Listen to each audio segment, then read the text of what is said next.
Mpendwa wa msikilizaji na mtazamaji wa vipindi vyetu, karibu katika masomo ya kesha la asubuhi lenye kichwa Mwinue Yesu juu. Hivyo hapo ulipo kaa usibanduke, ni kusihi tu makinika nasi hadi tamati. Piga panana ya makelele, Yesu yuaja tena. Ipaza sauti, imba sana. Yesu yuaja tena. Anakuja, anakuja. Yesu yuaja tena.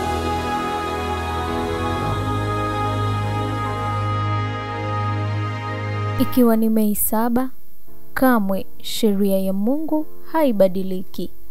Hapo Bwana alipokuwa amekwisha zungumza na Musa katika mlima wa Sinai, akampa hizo mbao mbili za ushuhuda, mbao mbili za mawe zilizoandikwa kwa chanda cha Mungu. Kutoka 31 mstari wa 18. Tufumbe macho tupate kuomba. Asante Baba kwa upendo wako, asante kwa asubuhi njema. Tunajikabidhi kwako tunapoanza kujifunza yale maandiko yako matakatifu. Tunaomba tuongoze kupitia jina lako Yesu Kristo, amen. Wakati wa kipindi maalum cha mfumo wa dini ya Kikristo, adui mkubwa wa furaha ya mwanadamu ameifanya Sabato ya amri ya 4 kuwa lengo la shambulio maalum. Shetani anasema, nitafanya kazi kwa kupingana na makusudi ya Mungu.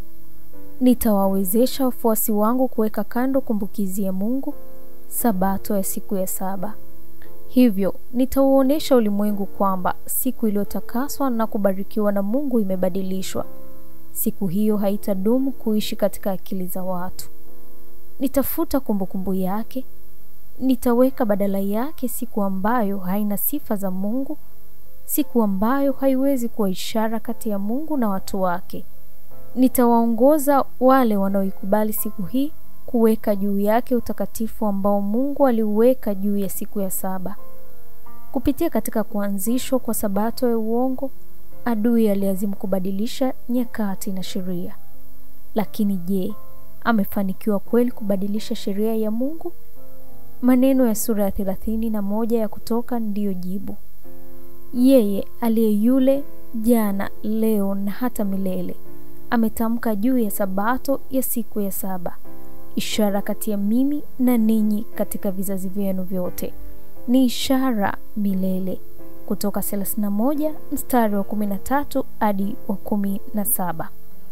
Alama ya barabarani iliyobadilishwa inaelekeza katika njia isiyo sahihi, lakini Mungu hajabadilika. Yeye bado ni Mungu Mwenyezi wa Israeli.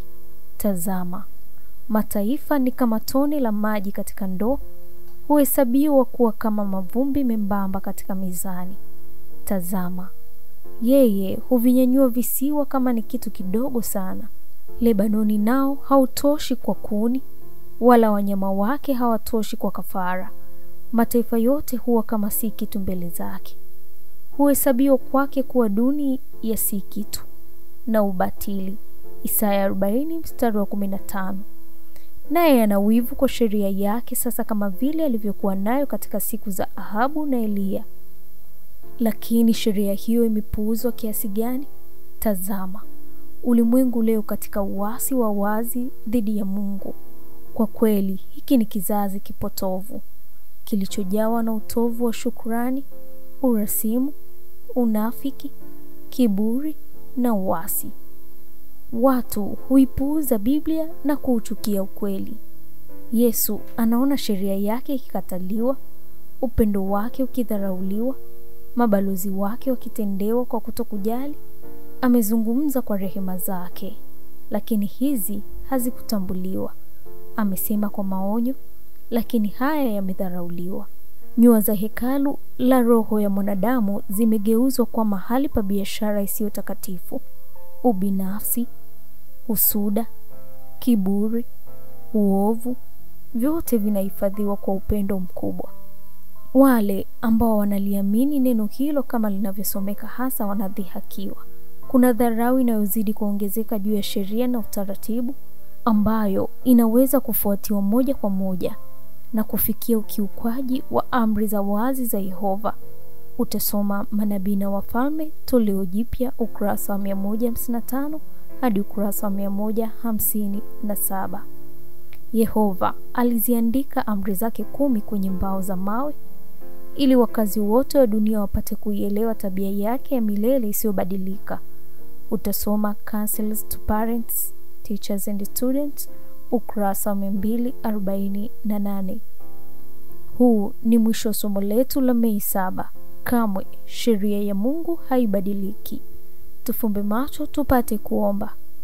Asante Baba kwa somo hili zuri, tunajikabidhi kwako. Tunaomba baraka zako ziwe pamoja nasi na masomo haya kazidi kutusogeza zaidi karibu na wewe kupitia jina lako Yesu Kristo. Amen.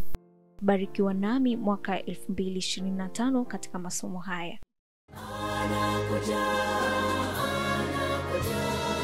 Yesu yu